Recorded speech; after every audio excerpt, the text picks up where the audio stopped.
जय हिंद। मैं हूं अबीर खालिद अली और आप देख रहे हैं द अबीर खान शो। आज हमारे साथ बात करने के लिए मौजूद हैं बीजेपी के अल्पसंख्यक मोर्चा के पूर्व राष्ट्रीय उपाध्यक्ष इरफान अहमद साहब। कई सारे महत्वपूर्ण पदों पर रहे हैं, जैसे कि हज committee of India, railway board में रहे हैं और अभी इन्होंने एक ऐसी समिति का गठन किया है जिसके लिए बहुत ज्यादा चिंतित हैं हमारे देश के माननीय प्रधानमंत्री नरेंद्र मोदी। चलिए उनसे बात करते हैं और जानते हैं कि इनके क्या क्या कदम हैं, किस तरह से इनकी सरकार चल रही है, क्या विपक्ष है, क्या पक्ष है। सर बहुत बहुत स्वागत है आपका हमारे शो में। बहुत बहुत धन्यवाद आपका शो जो है माशाल्लाह दी अबीर खान शो मुंबई में ही नहीं, इसकी चर्चा जो है पूरे हिंदुस्तान में होती है और मैं आपको इसके लिए बहुत बहुत मुबारकबाद देता हूँ और आपने भी मुझे इस शो में बुलाया, उसके लिए भी मैं आपका धन्यवाद करता हूँ। सर, देश प्रधानमंत्री नरेंद्र मोदी जी के कार्यकाल में दिन प्रतिदिन तरक्की कर रहा है, ये बीजेपी की पार्टी के लोग कहते हैं, मगर विपक्ष का कुछ कहना ही अलग है कि देश लगातार पिछड़ता जा रहा है। इसमें आपके क्या विचार हैं? नहीं, वो बिल्कुल सही कह रहे हैं, देश नहीं पिछड़ रहा है। जितना भी हमारा अपोजिशन है, जितना हमारा विपक्ष है, वो दिन ब दिन जो है, जैसे हम कहते हैं ना, हमारी एक पुरानी जो है मिसाल है जी, दिन दूनी रात चौगनी तरक्की करना, लेकिन उन पर ये एकदम इसका उल्टा लागू होता है। वो दिन दूनी रात चौगनी जो है ना, पिछड़ने की तरफ चल रहे हैं, बैक हो रहे हैं, बैकवर्ड उसमें जा रहे हैं, क्योंकि उनकी ना कोई उन पर नेता है, ना उनकी कोई नीति है और ना ही वो जनता की है। हमारे इस देश की जो जनता है, उनकी जो पल्स होती है, तो उनका जो झुकाव किसकी तरफ जा रहा है ना, उनको उसको कैच करने के लिए जो है कोई उनके ऊपर नेता है। तो इसलिए वो सही कह रहे हैं कि वो वाकई पिछड़ रहे हैं और देश बढ़ रहा है। और इस देश को बढ़ाने वाले अगर कोई आज की तारीख में अगर कोई मौजूदा अगर वजीर आजम प्रधानमंत्री जी हैं तो हमारे नरेंद्र मोदी जी, जो गुजरात की माटी के लाल ने करके दिखाया है।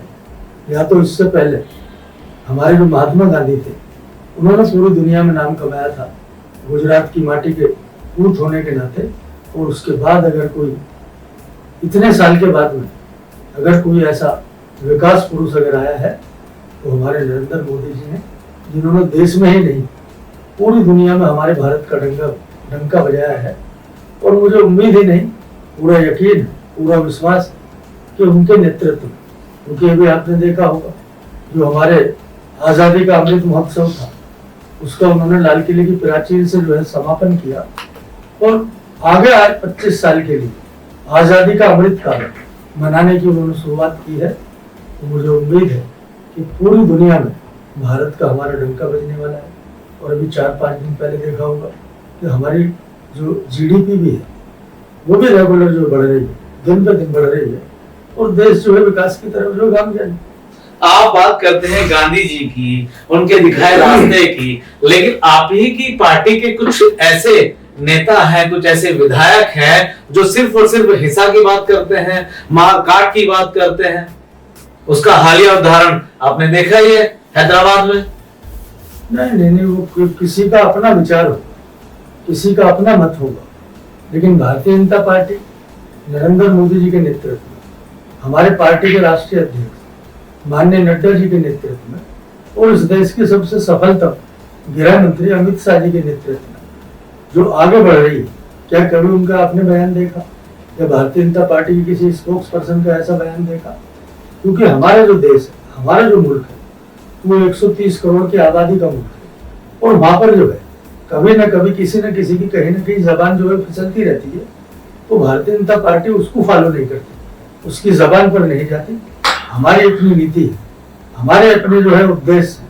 तो भारतीय जनता पार्टी का जो शीर्ष नेतृत्व है उसके अकॉर्डिंग जो है वो हमें चलना है, वो जो कहते हैं उसके साथ चलना है। उन्होंने कभी भी, उनका तो नारा क्या है, सबके साथ का, सबके विकास का, सबके प्रयास करना है और उसी को आगे बढ़ा रहे प्रधानमंत्री। तो कौन क्या बोल रहा है उसकी तरफ हमने नहीं जाना है। हमारे प्रधानमंत्री जी क्या बोल रहे हैं, हमारे गृह मंत्री जी क्या बोल रहे हैं, हमारे पार्टी के राष्ट्रीय अध्यक्ष क्या बोल रहे हैं, उसकी तरफ आपको ध्यान देना ही चाहिए। ये जो जोड़ तोड़ की राजनीति है, अभी आप मुंबई में हमारे स्टूडियो में है, महाराष्ट्र में आपकी सरकार अचानक से बन जाती है, जो आपके पुराने साथी शिवसेना थी उसके जो जन्मदाता थे आज वही पार्टी में नहीं है। आपकी पार्टी और उनके जो दूसरे कार्यकर्ता हैं या जो उनके जो छोटे कार्यकर्ता थे वो पार्टी पे कब्जा कर लेते हैं, उनके साथ आपकी पार्टी सरकार बना लेती है। तो ये कहां तक सही है आपकी नजर में? नहीं, कोई भी यहाँ पर जो है कोई तोड़ की राजनीति भारतीय जनता पार्टी नहीं करती, वो सिर्फ जोड़ की राजनीति करती है। और महाराष्ट्र में भी अगर कोई राजनीति हुई है या सरकार बनी है, वो जोड़ वाली सरकार है, तोड़ वाली सरकार नहीं है। तो आपको इसमें थोड़ा सा अपने करेक्शन करना पड़ेगा अमीर साहब, क्योंकि आप बहुत ही एक योग्य जो पत्रकार है और पत्रकारिता का भी ये धर्म भी है और बहुत अच्छा है आपको क्वेश्चन करने का और अधिकार है और हमें आंसर देने का राइट आपने दिया है। तो भारतीय जनता पार्टी सदा जो है जोड़ने की राजनीति करती है, तोड़ने की राजनीति नहीं करती है। और ये क्यों ऐसा हुआ है, ये कोई एक दिन की कहानी नहीं है। ये कौन सी पार्टी थी वो जो भारतीय जनता पार्टी के साथ मिलकर इतने सारे जो एमएलए लेकर आई और उसने बाद में जो है भारतीय जनता पार्टी के पीठ में छुरा भोंकने की कोशिश की और भोपा उसने, इसलिए क्योंकि वो जब चुनाव लड़ी थी, जब हमारे साथ मिलकर एनडीए की सरकार जो उन्होंने बनाने का जो है एक आगे बढ़ने का काम किया था, तो उस टाइम किसके खिलाफ हम लड़े थे? हम उन्हीं शरद पवार जी की एनसीपी के खिलाफ लड़े थे। हम उन्हीं जो है सोनिया गांधी, राहुल गांधी जी की पार्टी कांग्रेस के खिलाफ लड़े थे। उनके विचारों में और जिनकी आप बात कर रहे हो उनके विचारों में जमीन और आसमान का अंतर था। लेकिन वो तो यही चाहते थे ना कि पहली बार मुख्यमंत्री हमें बना दिया जाए, जब यही करना था तो अब क्यों ऐसा हुआ? अभी तो मुख्यमंत्री शिवसेना का ही है। कभी भी जो है ऐसा भारतीय जनता पार्टी के साथ कोई ऐसा करार नहीं हुआ था, कोई ऐसा कॉल नहीं हुआ था। और आपने देखा होगा उसके बाद में हमारे माननीय गृह मंत्री अमित शाह जी ने भी जो है पब्लिक रैली में बोला था कि कभी हमने ऐसा मतलब जो है नहीं उनसे बात की थी, ऐसी कोई हमारे उनसे डील नहीं हुई थी कि वो मुख्यमंत्री बनेंगे और हम उनके साथ जो है उन्हें समर्थन देंगे। ये तो वैसे भी जो है गठबंधन के धर्म के हिसाब से कि हमारे 107 एमएलए थे, उनके जो है 50 के आसपास एमएलए थे, तो वो वैसे भी जो है मुनासिब नहीं था, मुमकिन नहीं था। तो लोकतंत्र में सदा वो ही आगे बढ़ता है जिसकी संख्या होती है। लेकिन 2-2.5 साल आपने देखा होगा महाराष्ट्र की राजनीति कहांगे, जितना बड़ा विकास जो है वो देवेंद्र फडणवीस जी के नेतृत्व में 2014 से 2019 तक जो एक हुआ था, एक पटरी पर आया था, उसको 2.5 साल में लगातार उन्होंने डिरेड करने की कोशिश की। जितने बड़े प्रोजेक्ट्स थे उन्होंने बनाए थे और सेंट्रल गवर्नमेंट ने उसको आगे जो है बढ़ाने की कोशिश की थी। लेकिन इन्होंने आने के बाद में वो एकदम बैक पे डाल दिया और सिर्फ जो है वो टेबल की राजनीति करके, एक रूम की राजनीति करने के बाद के अलावा कोई जनता से उनका कोई संपर्क नहीं था। तो जितने भी आदमी उनसे अलग हटे वो कुछ तोड़ के नहीं आए, वो सिर्फ जो है महाराष्ट्र को जोड़ने के लिए अलग है। और जो बाला साहब ठाकरे जी की एक राष्ट्र नीति थी, एक महाराष्ट्र नीति थी, उसको एकनाथ शिंदे जी और उनकी टीम जो है वो लेकर आगे बढ़ रही है। अभी भी आपने देखा होगा जब भी उनसे आपके किसी भी पत्रकार ने क्वेश्चन किया हो या उनसे बात की हो या इंटरव्यू किया होगा तो उन्होंने उसी बाला साहब ठाकरे साहब की जो है शिवसेना का उन्होंने जिक्र किया होगा। और उसके सही में अगर कोई उत्तराधिकारी है तो एकनाथ शिंदे जी और उनके साथ जो टीम है वो अच्छा काम करना उसने शुरू किया है। जो पुराने जितने भी प्रोजेक्ट थे महाराष्ट्र के विकास के, मुंबई के विकास के, उसको फिर दोबारा जो है वो पटरी पर लाने की ये सरकार ने कोशिश की। महाराष्ट्र में महानगर पालिका के चुनाव बहुत ही नजदीक है। कहीं ऐसा तो नहीं है कि ये जो आपका दौरा है उधर प्रधानमंत्री जी पसमानदा समाज के लिए चिंतित हैं और यहाँ पर जो है खास करके मुंबई में पसमानदा समाज का एक बड़ा तबका रहता है, कहीं ये टारगेट तो नहीं है कि आपको उनका मुखिया बना करके भेज दिया है कि जाइए आप मुंबई और उस वोटर पे, उस पसमानदा समाज पर अपनी नजर, अपने हाथ या उनका वोट बैंक कैश करने की कोशिश कीजिए जिससे आपको आने वाले बीएमसी के चुनाव में फायदा हो पाए। नहीं, ऐसा कुछ नहीं है। अभी हमारे तो मैं तो आपको पूरा मकसद जो है उसका समझा दिया कि पसमानदा मुस्लिम समाज को कैसे आगे बढ़ाना है। लेकिन क्योंकि आपने मुंबई की बात की और ये आज की तारीख में सबसे हॉट अगर कोई टॉपिक है तो बीएमसी का इलेक्शन है जी। और वो किस लिए है, अभी आपने जो है पिछले क्वेश्चन में जो है कुछ तोड़ जोड़ की और तोड़ की बात की थी। कुछ किन्हीं आदमियों का आपने जिक्र किया था, तो मैं आपको ये बताना चाहता हूँ, अभी तक जो था वो यहाँ पर सरकार चलाने में, यहाँ पर इलेक्शन लड़ने में अगर कोई सबसे बड़ा अगर कहीं भी किसी चीज का रोल रहता था उनके साथ, शिवसेना के साथ, तो वो बीएमसी का रहता था, क्योंकि बीएमसी से ही उनकी सब सप्लाई लाइन चलती थी। यहीं पर जो है सबसे बड़ा अगर कोई करप्शन का अगर कोई सेंटर था तो वो बीएमसी उनके लिए थी। हर जगह अगर कहीं खाने का, हर जगह कहीं रोड़ा अटकाने का अगर कोई भी अगर कहीं वो पैरामीटर खड़ा करते थे तो वो बीएमसी में खड़ा करते थे। और बीएमसी इतना बड़ा उसका बजट है, उसका 35 से 40 हजार करोड़ का जो है सालाना बजट। लेकिन आप तो उनके साथ हमेशा खड़े रहते थे, आप अपनी मर्जी से तो उनका मेयर बनता था शिवसेना का। मैं वही बता रहा था, मैंने वो पहले वाले सेगमेंट में आपको उस चीज का जवाब दिया था। तो वो हमारे साथ थे और हम अभी भी उनसे कोई दूर नहीं, लेकिन उन्होंने जब अपने नेता भी बदल लिए, अपनी नीति भी बदल ली, और जो बाला साहब ठाकरे जी के जो एक उद्देश्य था, जो राष्ट्रवादी उनका वर्ग था, जो उस पर वो चलने वाले थे, उसको उन्होंने डिरेल कर दिया। और डिरेल करने के बाद में ऐसे आदमी की वो कठपुतली हो गई जो पूरे भ्रष्टाचार में लिप्त रहते थे। उसमें कांग्रेस के नेता थे, उसमें एनसीपी के लीडर थे, उनके को जब वो फॉलो करना शुरू करा तो तब उनके ही आदमी जो है वहां से निकलकर और वो सही धारा पर, जहां पर भारतीय जनता पार्टी की धारा बहती है, उसमें वो हमारे साथ आकर मिल गए।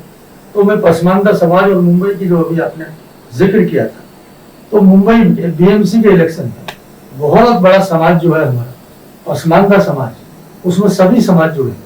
उसमें हमारे जो है हिंदू भी है, उसमें मुस्लिम भी है, उसमें सिख भी है, उसमें ईसाई भी है, जो वाकई बहुत गरीबी में नीचे रहते हैं।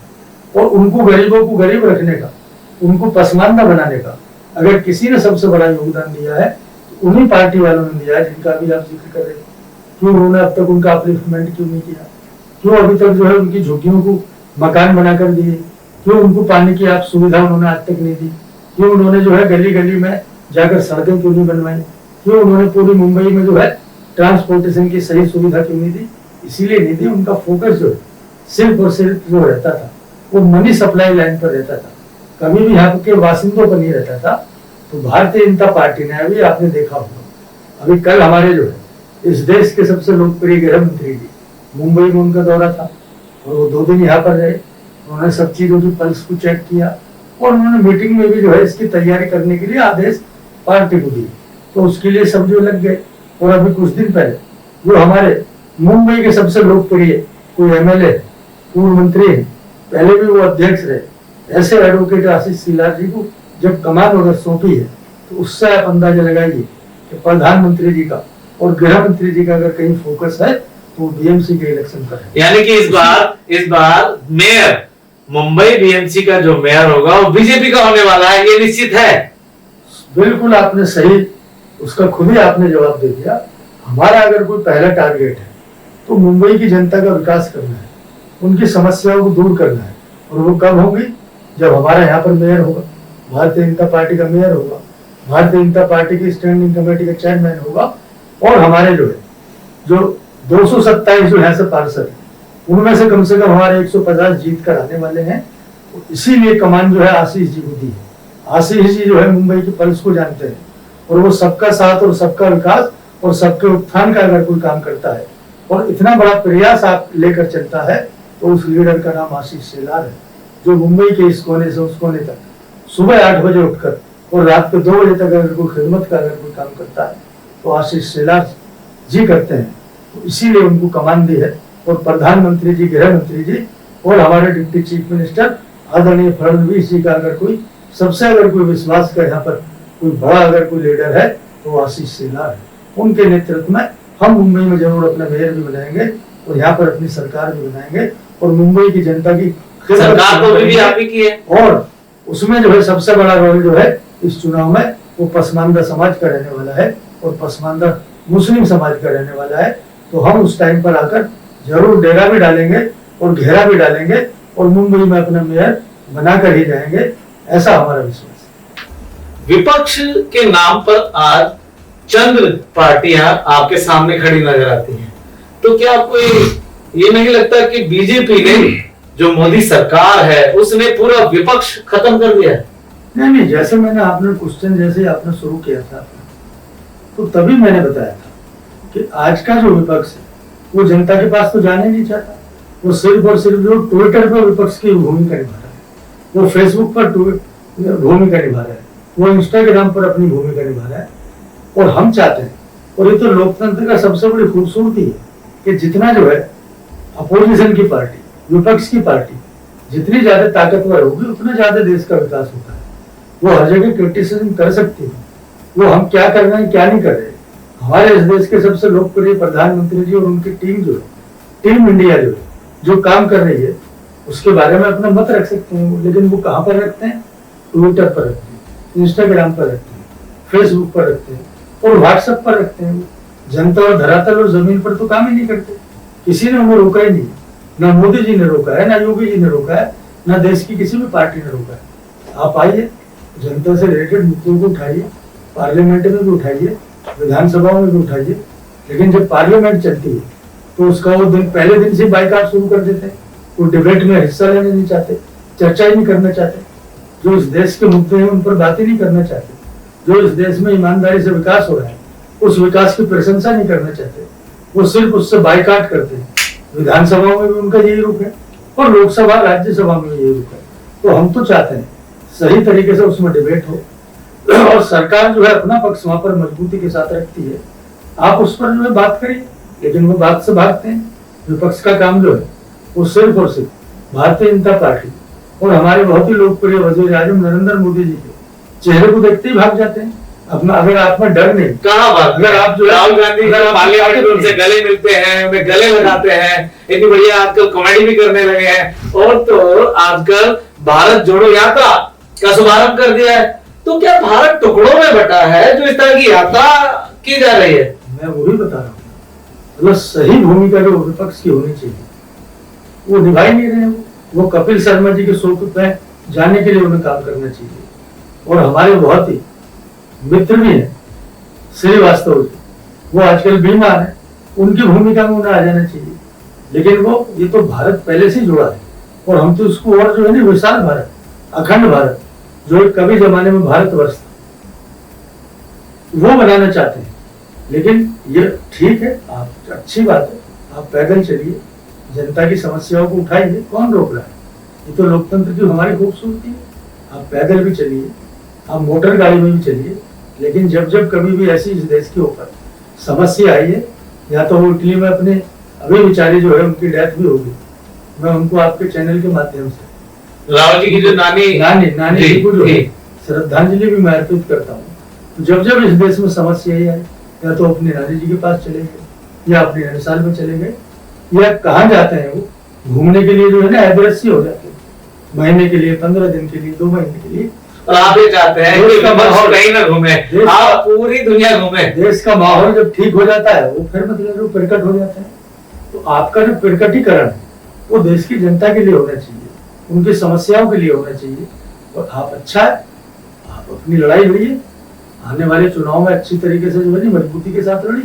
विपक्ष के तो ये भी आरोप रहते हैं कि अगर आपके खिलाफ या बीजेपी की किसी लीडर के खिलाफ कोई भी विपक्ष का लीडर बोलता है तो आपके पास तो ईडी का चाबुक है, आप तुरंत उसके घर पे ईडी भेज देते हैं, छापे पड़वा देते हैं। उसका हालिया जो उदाहरण है, दिल्ली में क्या हो रहा है, अरविंद केजरीवाल आम आदमी पार्टी के जो मुखिया हैं वो आरोप लगाते हैं कि बीजेपी आम आदमी पार्टी से डर गई है, इसलिए मनीष सिसोदिया जो कि दिल्ली के उप मुख्यमंत्री हैं उनके यहाँ छापे डलवाए जा रहे हैं। मिलता तो कुछ नहीं है।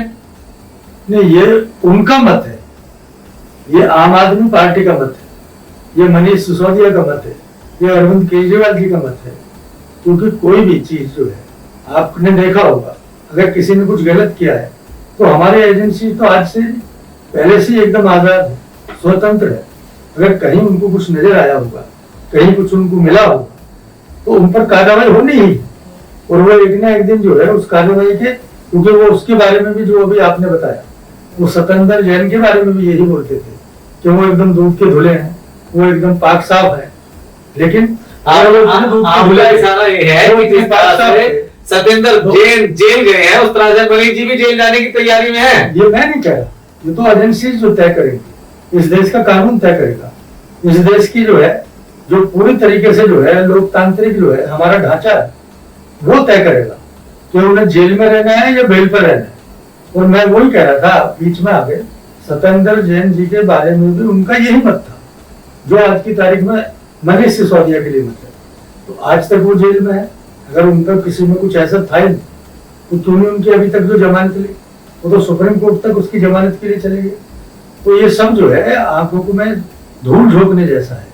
और वहां पर आपने देखा होगा हमारे सुप्रीम कोर्ट का ही रूलिंग है, हमारे ही मतलब जो है वो कई डिबेटों में मतलब जो है विधानसभाओं में भी ये रूलिंग बनी कि आप जो है कोई भी हमारा धार्मिक स्थल है, कोई भी हमारा स्कूल है, कोई भी हमारा कॉलेज है, कहीं मंदिर है, कहीं मस्जिद है, कहीं गुरुद्वारा है, कहीं चर्च है, तो उससे जो है एक दूरी तय करके ही उसका लाइसेंस दिया जाता है।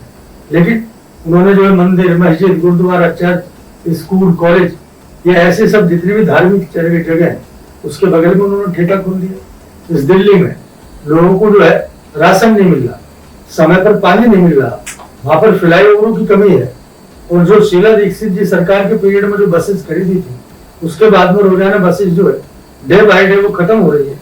आप जो है वहां पर सुचारू रूप से जो है परिवहन का इंतजाम नहीं कर रहे, लेकिन दिल्ली की जनता को आप नशे की तरफ धकेल रहे हो।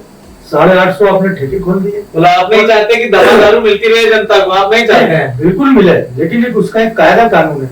अब वो इतनी अच्छी पॉलिसी थी तो क्यों मतलब आम आदमी की सरकार ने, केजरीवाल सरकार ने, उसी सिसोदिया ने क्यों वो पॉलिसी वापस ले ली अगर इतनी अच्छी थी? तो सब में इतना बड़ा घोटाला हुआ है, उसमें सैकड़ों हजारों करोड़ रुपए का घोटाला हुआ है। तो उस पर जो है वो जांच चल रही है। सभी एजेंसी जो है वो कानूनी दायरे में काम कर रही है और अगर कहीं भी उसमें कुछ गड़बड़ होगी उसका प्रूफ हो जाएगा तो उनको भी जो है सत्येंद्र जैन से जाके जो है तिहाड़ में उन्हें मिलना ही पड़ेगा। तो इसमें कौन सी बड़ी बात है? मतलब मिलान करा के रहेगी बीजेपी उनका? हम तो, मैं बताया ना, हम तो कोई तोड़ने वाली राजनीति करते हैं, मिला हम तो जोड़ने वाली, यानी मिलाने वाली राजनीति आप जो करते हैं, जेल में भले ही सही उनके साथी, तो आप उनको वहीं तक जाकर के छोड़ के आएंगे कि आपकी जगह असली ये है। नहीं, वो तो उनके कारनामे भेजेंगे ना, हम थोड़ी भेजेंगे। और वो भी दिल्ली के अंडर में, तिहाड़ जेल का वो भी दिल्ली में, वहां पर भी उनकी सरकार है। तो ऐसा नहीं है कि ये सरकार जो है ये वहां पर दिल्ली में जिस तरीके से छल और कपट से चल रही है, लोगों की आंखों में धूल झोंक रही है। किस नाम पर लोगों ने उन्होंने मैंडेट दिया, आज वहां पर तिराही तिराही हो रही है, पानी लोगों को नहीं मिल रहा, साफ पानी नहीं मिल रहा, लोगों को मतलब जो झूठ बोलकर जो है इतना वोट लेने के बाद और वो कुछ काम नहीं कर रहे। अन्ना जी ने भी जो है इसी आधार पर उन्होंने इतना बड़ा एक 2 पेज का लेटर लिखा था कि भाई अरविंद केजरीवाल जी को याद दिलाने के लिए कि जब रामलीला मैदान में 2013 में आंदोलन हुआ था तो वो क्यों अन्ना जी के बगल में लेटे थे, उनका क्या वो था। उन्होंने 3-4 चीज बोली थी कि अगर हम आएंगे तो यहाँ से भ्रष्टाचार खत्म करेंगे। तो वो खुद भ्रष्टाचार की जो है आज की तारीख में अगर कोई पार्टी जननी है तो आम आदमी पार्टी। उन्होंने ही ये बोला था कि मैं अगर सत्ता में आया तो मैं गाड़ी नहीं लूंगा, घोड़ा नहीं लूंगा, बंगला नहीं लूंगा, मकान नहीं लूंगा। अभी बड़ी बड़ी कोठरियों में रहते हैं, पूरा काफिला उनकी गाड़ियों पे जाता है। अभी तो पंजाब की तरफ जब उन्होंने रुख किया था तो पूरे पंजाब को नशे की चपेट में उन्होंने डालने की कोशिश की। अभी उनका हवाई जहाज जो है मान का इस्तेमाल करके वो गुजरात भी जाते हैं, वो महाराष्ट्र भी जाते हैं, वो उत्तर प्रदेश में भी जा रहे हैं। तो जो इतनी बड़ी बड़ी बातें करने वाले थे आज वो उन्हीं चीजों को भोग रहे हैं, वो उसी परिपाटी को वो चल रहे हैं। तो ये जनता जो है वो भूलती नहीं, सब जानती है, समय आने पर उसका करारा जवाब देगी। आप देश के हर एक हिस्से में जाते हैं जहां भी चुनाव होता है, पार्टी आपको जिम्मेदारी देती है, आपने पूरा देश लगभग घुमा हुआ है और राजनीति में भी आप एक लंबे अरसे से बने आ रहे हैं। आने वाले टाइम में बीजेपी की खास नजर है, खास करके प्रधानमंत्री जी की। अभी जो आपकी राष्ट्रीय कार्यकारिणी का सम्मेलन था हैदराबाद में, वहां पर मोदी जी ने पसमानदा समाज के लिए बड़ी चिंता दिखाई है। तो अब क्या मुस्लिमों में भी एक उस वर्ग को कैश करने की कोशिश की जा रही है जो सबसे पिछड़ा है? नहीं, बहुत अच्छा आपने मेरे जिस चीज को पूछ रहे हो उसका ऑटोमेटिकली आपने जवाब दे दिया। क्योंकि हमारे इस देश को, हमारे इस मुल्क को आजाद हुए लगभग 75 साल पूरे हो जी, लेकिन जो हमारा एक पसमानदा समाज है वो सभी में, वो हमारे हिंदुस्तान की सभी आबादी में बहुत पिछड़े अभी भी है। लेकिन जब से हमारे नरेंद्र मोदी जी 2014 से इस देश में सरकार आई और वो उसके को लीड कर रहे हैं, वो उस देश के सबसे बड़े नेता है, तो उनका इतना बड़ा विजन है। अगर हैदराबाद की राष्ट्रीय कार्यकारिणी में भारतीय जनता पार्टी, उन्होंने उस पर पूरे सोच कर, उन्होंने समझ कर, और वो किसी भी बात को करने से पहले उसका पहले R&D करते हैं, रिसर्च, और उसके ऊपर पूरे डेवलपमेंट के बारे में सोचते हैं। वो पूरा एक ऐसा व्हाइट पेपर अपनी जेब में रखते हैं कि मेरे को क्या बोलना है और क्या हमारे इस देश में घट रहा है। तो उनका जो बोलना है, तो वो उस चीज का आप समझ लीजिए कि एक प्रमाण पत्र है कि पिछले जो है 70 साल में जिन आदमियों की भी सरकारें इस देश में, इस राज्यों में, उन्होंने उस वाले तबके को जो है एकदम विकास से अनटच रखा, उसकी तरफ जो है दूरी बनाकर रखी। और जैसा पहले से ही हम कहते रहे, हमारी भारतीय जनता पार्टी भी पहले से ही बोलती है कि जो और पार्टी है वो सिर्फ और सिर्फ जो है अपीजमेंट की राजनीति करती है, वोट बैंक की राजनीति करती है। अगर उनको लगेगा तो ऐसे जो है सपने दिखाएंगे कि हम आपके लिए चांद और सितारे तोड़कर ला देंगे अगर आप हमें वोट दे देंगे। तो लगातार जो है 65-70 साल तक मुस्लिमों के उस तबके ने लगातार कांग्रेस के वो वोट बैंक बनकर है। और रीजनल पार्टीज भी अगर कहीं जाते हैं, बिहार में जाए, उत्तर प्रदेश में जाए, बंगाल में जाए, अभी झारखंड में जाए, तो वहां पर लगातार जो है वो कांग्रेस या वहां की रीजनल पार्टी को ही वोट देते रहे। लेकिन वोट के अलावा उन्होंने कभी जो है उनके किसी भी चीज पर, उनकी गरीबी पर कभी चोट नहीं की, सिर्फ उन्होंने वोट लिया। उन्होंने जो है उनके रोजगार पर कभी मतलब जो है उन्होंने सोचा नहीं। तो उनकी सोच और इन सब चीजों को मद्देनजर रखते हुए उन्होंने इस चीज का जो है कार्यकारिणी में ये बात बोली कि आने वाले दिनों में जो हमारा पसमानदा समाज है जी, उसमें मुस्लिम समाज भी बड़ी तादाद में है, उसके बारे में सरकार सोचेगी, उसके डेवलपमेंट के बारे में भी कुछ न कुछ योजनाएं बनाई जाएंगी और हम सब उनको साथ लेकर भी अब आगे चलेंगे। तो इसमें जो है सभी अपोजिशन की जो छोटी मोटी पार्टी जिनका भी आपने जिक्र किया था, उनके एकदम पेट में दर्द होना शुरू हुआ, उन्होंने उसके बारे में जो अलग अलग बात करनी शुरू हुई। तो हम तो एकदम डिबेट चाहते हैं, उस पर भी आकर डिबेट करिए, आप हमसे आकर डिबेट करिए। और मैं तो आपके इस जो है डिबेट के पूरे शो के माध्यम से देश के जितने भी जो है अपोजिशन के लीडर उनको यहाँ से आपके चैनल से ये चैलेंज करना चाहता हूँ कि आकर हमसे डिबेट करिए। क्यों आपने जो है 65-70 साल तक जो है उस गरीब आवाम का, उस पसमानदा मुस्लिम समाज का क्यों नहीं आपने विकास किया? क्यों आज जरूरत पड़ी नरेंद्र मोदी साहब को ही उनके बारे में बात करने की? इसीलिए उनको पड़ी कि उसका जो है आज तक जो है डेवलपमेंट नहीं हुआ, वो इस देश की मुख्य धारा में अभी तक नहीं जोड़ पाए। और उसको भी मद्देनजर रखते हुए अभी पिछले दिन, क्योंकि मैं पसमानदा समाज से नहीं आता, लेकिन मैं इस देश का, इस मुल्क का एक नागरिक हूँ और मेरी अपनी भी कोई जिम्मेदारी होती है कि मैं अगर पूरा, अगर इंसान जो है उसका शरीर है, अगर उसका अंग कोई लेफ्ट या राइट जो हैंड अगर कमजोर होगा तो पूरा शरीर जो उसका कमजोर होगा, सही तरीके से उसका जो है शरीर काम नहीं कर पाएगा। तो मैं भले पसमानदा जाति का ना हूँ, लेकिन जो पसमानदा जाति है, जो मेरे भाई, जो मेरी बहनें हैं, वो अभी तक जो है उस विकास से वंचित रहे, उस एजुकेशन से वंचित रहे, उस रोजगार से वंचित रहे। तो हमने ये बीड़ा उठाया कि हम सब मिलकर, और हमने एक संस्था का भी अभी गठन किया। अभी 3 दिन पहले दिल्ली में उसकी एक बैठक हुई, हमने पूरे राष्ट्रीय लेवल के उसके पदाधिकारी बनाए और उसका हमने नाम भी ऐसा रखा, पसमानदा मुस्लिम समाज उत्थान समिति संघ।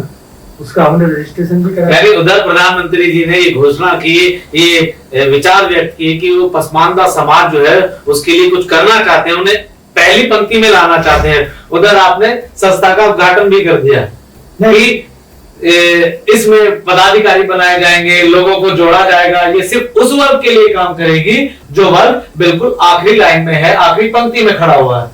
नहीं, हमारे तो जो है जिसके जो हमारे अंत्योदय के जो प्रणेता थे जी, वो हमारे दीनदयाल उपाध्याय जी, उन्होंने उस टाइम पर बोला था कि जब तक इस देश का जो है विकास नहीं हो सकता, जब तक जो अंत्योदय, अंत्योदय का मतलब होता है समाज का जो अंतिम व्यक्ति है, जब तक आप उसका विकास नहीं करोगे तो देश विकास ही नहीं कर सकता। तो जो हमारा अंत्योदय का वो नारा है, उसको अगर कोई फलीभूत कर रहा है तो हमारे इस देश के सबसे लोकप्रिय प्रधानमंत्री नरेंद्र मोदी जी कर रहे हैं। उसी इसको सामने रखते हुए हमने जो है उस संस्था का गठन किया और उसमें हमने जो है उन्हीं सब पसमानदा आदमियों को, और पसमानदा में भी जो पसमानदा है, उनको आगे बढ़ाने का बीड़ा उठाया। हमने उन सबको उसका जो है राष्ट्रीय जो है स्तर पर जो पदाधिकारी घोषित उनको किया।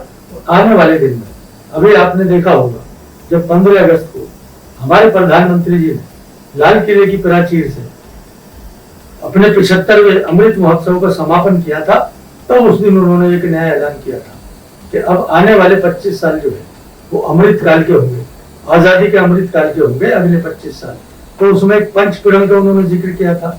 ऐसे ही हमने उस संस्था में अपने एक पंचपीड़न का जो है वो तहिया किया है और उसी को हमने आगे अडॉप्ट किया है। अलग अलग समाज की क्या क्या उसमें दिक्कत है, उन सबको हमने जो है उन 5 चीजों में उजागर किया है।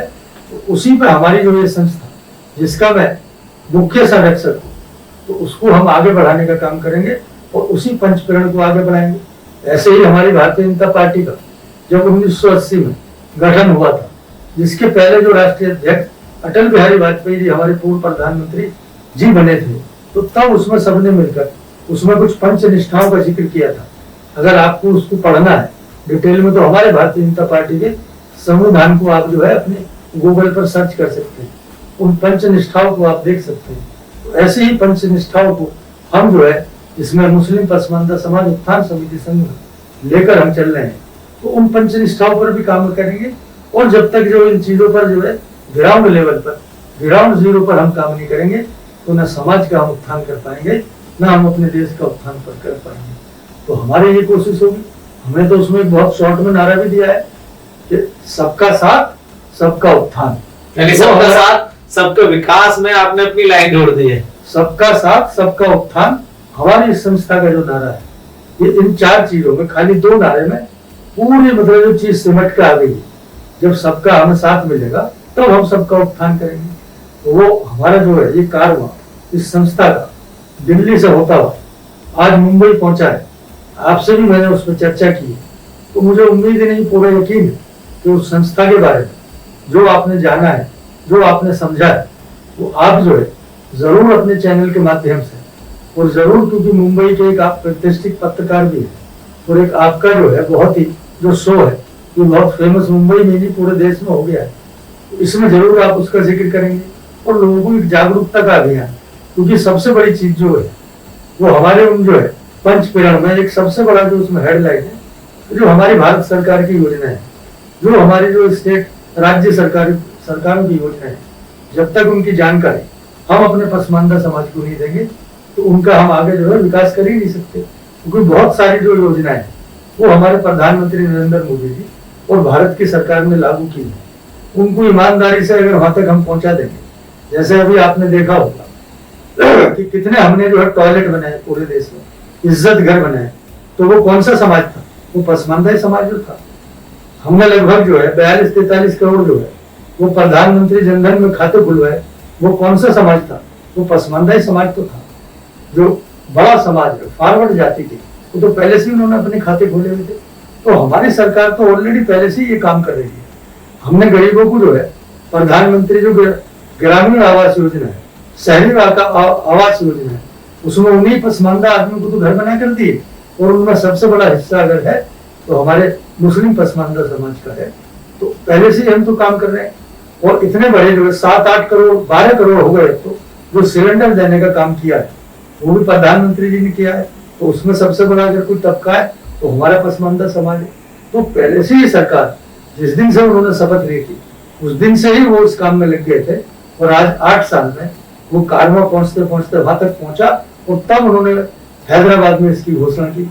तो हम तो पहले से इसका आधार जो है रख चुके हैं, इसकी बुनियाद रख चुके हैं, इसकी आधारशिला रख चुके हैं, और करोड़ों आदमी उसका फायदा अब तक उठा चुके हैं। लेकिन अभी भी जो हमारी अपोजिशन की पार्टी है वो सिर्फ क्या क्रिटिसिज्म करती है कि सिर्फ के नरेंद्र मोदी जी को रोको, भारतीय जनता पार्टी को रोको। अरे भाई, अगर आप रोको में लगेंगे तो आने वाले दिन में आपको जनता और ठोकने वाली है और आप छोटे होने वाले हैं। अभी भी अगर आप में कुछ थोड़ी सी समझ है तो पसमानदा समाज के लिए जो हमारे प्रधानमंत्री जी ने काम किया है, जो हमारी सरकारों ने काम किया है, उसमें आप अपना जो है आकर योगदान दीजिए।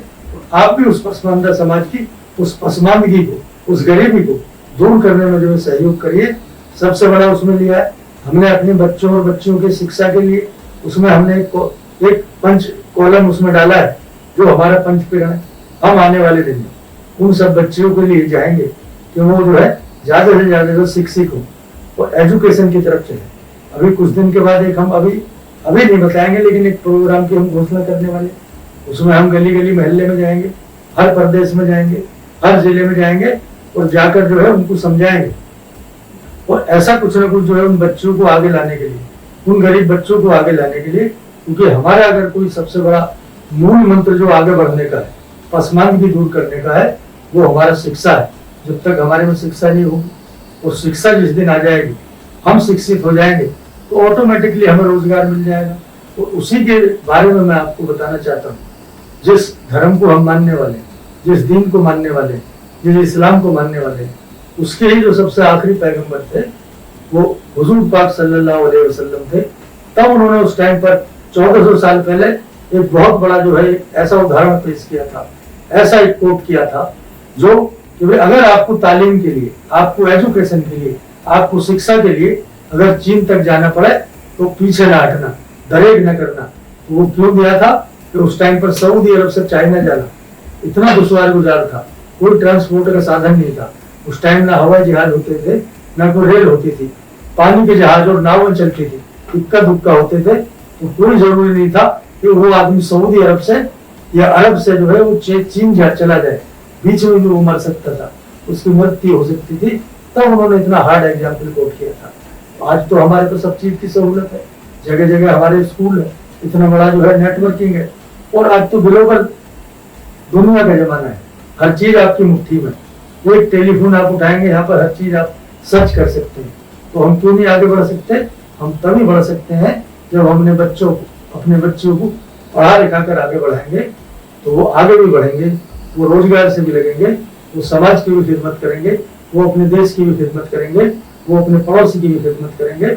और ये देश तभी तरक्की कर पाएगा जब हमारा पसमानदगी दूर होगी और पसमानदा समाज आगे बढ़ेगा। इरफान अहमद साहब किसी भी सवाल का जो जवाब है बड़े ही विस्तार से देते हैं, जिससे लोगों को अच्छे से समझ आ पाए। आज बीजेपी को उस समाज की, उस पसमानदा मुस्लिम समाज की चिंता सताने लगी है जो कि समाज में सबसे आखिरी पंक्ति पर है। अब इसे कुछ लोग वोट बैंक की चिंता कहेंगे, कुछ लोग राजनीति कहेंगे, लेकिन सबसे बड़ी बात जो है इरफान साहब ने कही है कि आपके हाथ में अगर कलम होगी, आपके हाथ में शिक्षा का हथियार है, तो आपको कोई पीछे नहीं कर सकता है।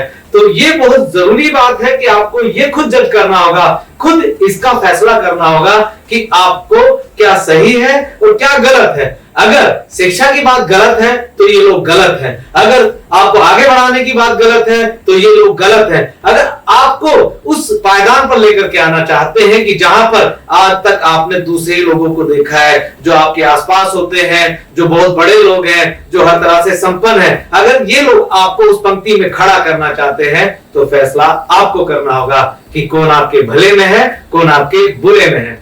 तो ये थे हमारे साथ अल्पसंख्यक मोर्चा के पूर्व राष्ट्रीय उपाध्यक्ष इरफान अहमद साहब। देखते रहिए मेरे साथ दाबिर खान शो।